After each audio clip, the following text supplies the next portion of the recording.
Thank you very much, President Aliyev, for agreeing to do this interview with Sky News. The French president seems confident that a truce will be agreed in the coming days and that you will be able to resume negotiations. How likely is that, and on what terms? It depends on the position of Armenia. Azerbaijan has always been very supportive to negotiation table, and frankly speaking, for 28 years, since the OSCE Minsk Group was established, we are involved in negotiations. And we had hopes that negotiations, and still have hopes, will lead to progress and will lead to political settlement. But unfortunately, Armenia's position was opposite. They used negotiation only as a pretext in order to make this process endless. In other words, they wanted always to seal the status quo, to keep status quo unchanged, and not to return the territories back, which they have to, according to UN Security Council resolutions and according to the basic principles which are on the table, which were elaborated by the OSCE Minsk Group. Therefore, I hope that after this bitter defeat which Armenia is suffering on the battlefield, they will be more reasonable and they will listen to the advices of the mediators and will be sincere on negotiation table, and negotiations should lead to political settlement and to the liberation of the occupied territories. But what territories exactly are we talking about? Are we simply talking about Nagorno-Karabakh? Are we talking about the 7 occupied Azerbaijani territories that they call their security zone? Because clearly you're not going to get all of it back. Our territorial integrity is recognized by the whole world. All the countries recognize territorial integrity of Azerbaijan, which includes Nagorno-Karabakh. Armenia's position, actually, it was also a pretext that they were using these 7 regions surrounding Nagorno-Karabakh as an excuse to occupy it, saying it's security zone. But today's clash shows that there is no security zone in modern world. Modern military equipment does not provide security even for long distance. The security must be provided by political means. Therefore, we were always saying that political settlement will provide security guarantees for all, for Azerbaijanis, for Armenians, for other nationalities who live in the area. And the basic principles which Armenia rejected to support clearly says how the territories are going to be returned back. In the first stage, 5 regions of Azerbaijan, which are situated on the southeastern part of Nagorno-Karabakh, then 2 regions of Azerbaijan, which are situated between Nagorno-Karabakh and Armenia. Then Azerbaijanis returned to Nagorno-Karabakh. There have been 25% of Azerbaijanis in Nagorno-Karabakh. Their rights also must be provided. And they go back to where they lived, in the ancient city of Shusha and other places. And we restore normal communications, we restore people-to-people contact, and slowly, I'm sure people will reconcile. That's the plan of the mediators, and we support it.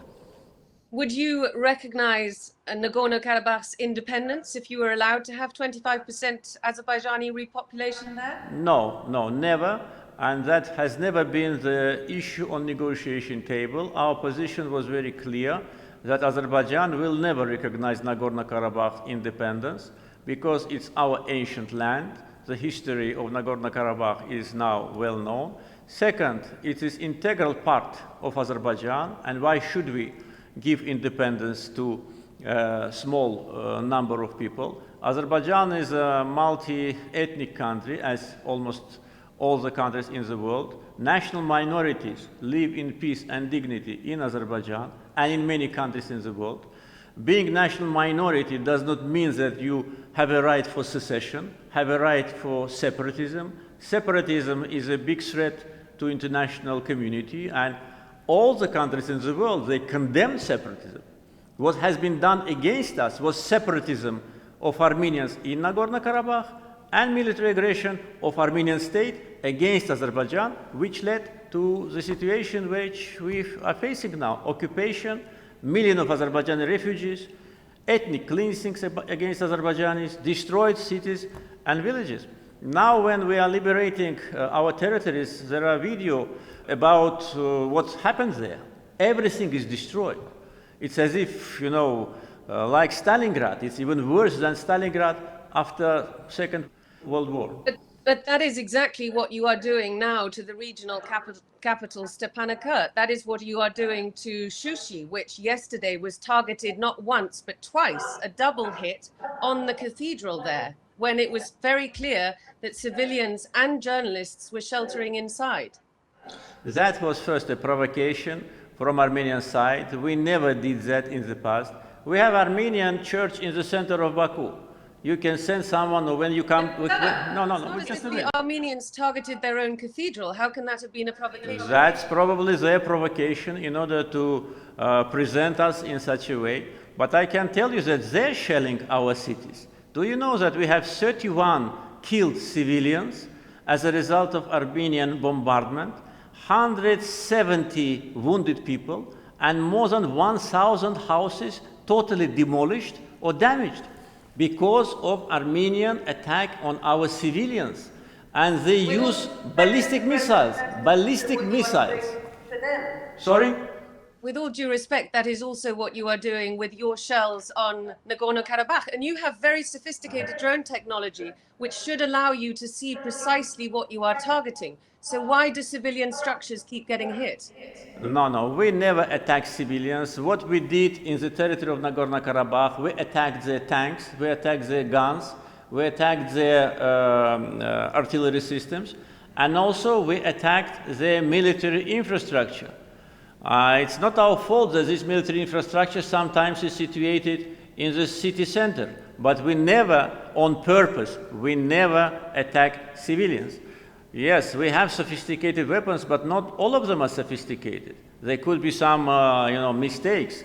Therefore, there was never a deliberate attack on civilians on our side. On the contrary, every day, the city of Terter, which is very close to the line of contact, is being bombed. We have 2,000 shells a day on the city. It's almost destroyed. And nobody talks about that. So please, let's be fair about that. We didn't start. And we don't need to attack civilians. We need our territories. Why should we attack civilians with whom we plan to live side by side after the war is over? People of Armenian origin in Nagorno-Karabakh, they are hostages of a criminal regime which is there. They will, I'm sure, live side by side with us in peace and dignity after the war is over. You have said that you would like to see Armenia withdraw its troops, but you have also said that you're not prepared to accept peacekeepers there. How else can you reassure your counterparts, the Armenians, that you would not then retake the whole lands? If you can tell me when I said that I don't want to see peacekeepers, I will answer you, but I never said that. That's wrong information, I'm sorry. I never said... You wanted to accept peacekeepers on that territory?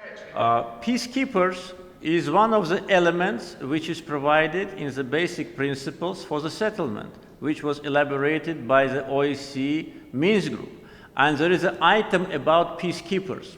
But we did not come to this item to discuss it properly because it's premature. Because first we need to resolve the core issue, the occupation, liberation of territories. And then, when Azerbaijanis will return, then, of course, peacekeepers should come.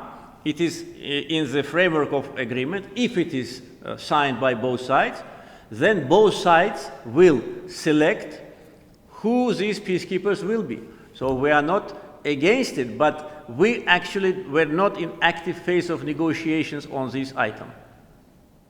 It doesn't sound, though, as though your terms of negotiations have changed since before this latest vast outbreak of hostilities.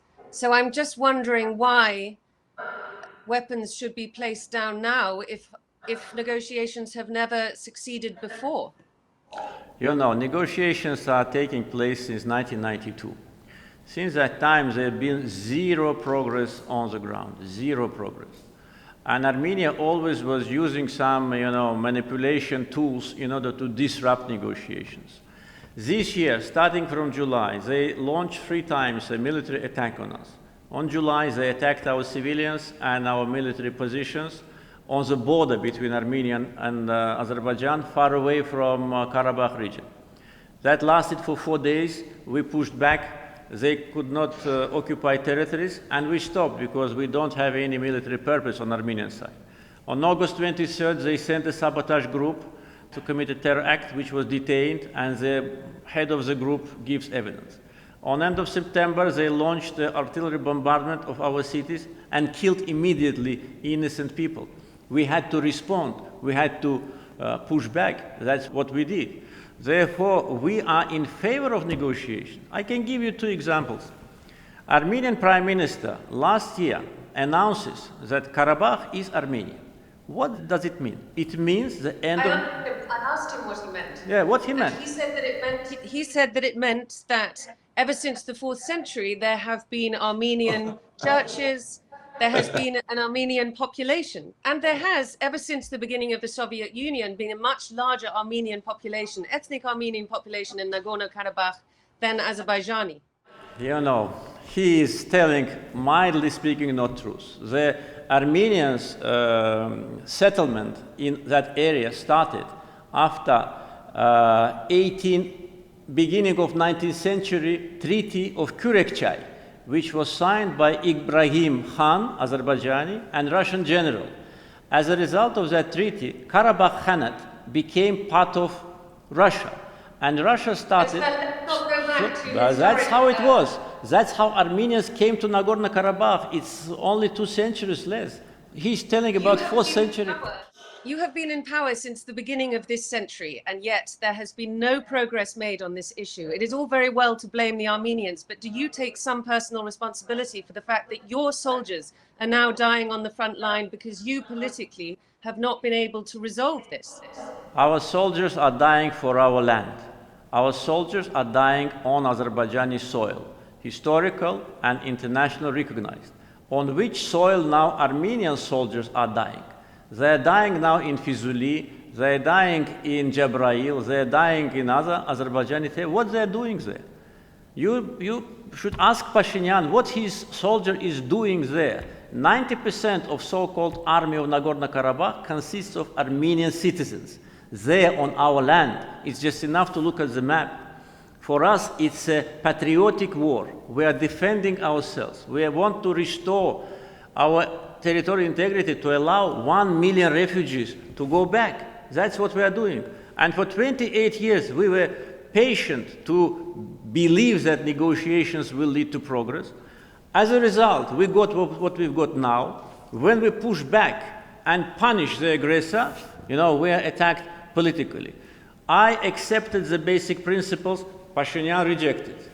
I accept the format of negotiations, which is between Armenia and Azerbaijan. Pashinyan says, no, Azerbaijan should negotiate with Nagorno-Karabakh. This is not acceptable not only by me, this is not acceptable by Minsk group. So he is to blame for what happened now. The French and the Russians say they have intelligence that Syrians from mercenaries are being used on your front lines. Do you categorically deny that? Absolutely, categorically. So far, I haven't been provided with a single document which testified this intelligence. Let them show this intelligence to me. Our intelligence representatives had contacts after these accusations have been made. During these contacts with their counterpart, no evidence was provided. If there is evidence, why it is not in the newspapers? Why it is not on your channel? Where is this evidence? Show it to me. There is no evidence. We don't need mercenaries. We have 100,000 fighters, well prepared, well trained. We have modern equipment. We have all the necessary military components in order to liberate our land. And that's what we are doing. This is fake news. One final question. What gesture of goodwill could you put on the table to try and restart negotiations at this stage? We already did that. By the way, I can tell you one more thing about who is against negotiations. Our foreign minister of Azerbaijan and Armenia were invited, even before this outbreak, to Geneva to meet Minsk group co-chairs. Armenian foreign minister was supposed to go in the beginning of October. Our foreign minister was supposed to go on the 8th of October. So Armenian foreign minister ignored that. He did not go. Our foreign minister yesterday was in Geneva meeting with the co-chairs. And when we received the proposal from Russia to organize a meeting between foreign ministers of Armenia and Azerbaijan in Russia, we agreed. So our foreign minister just an hour ago landed in Moscow, and he will be meeting with his Russian counterpart. And I don't know what will be the program. Will he meet Armenian minister or not? But he's there. We want peaceful settlement, but settlement.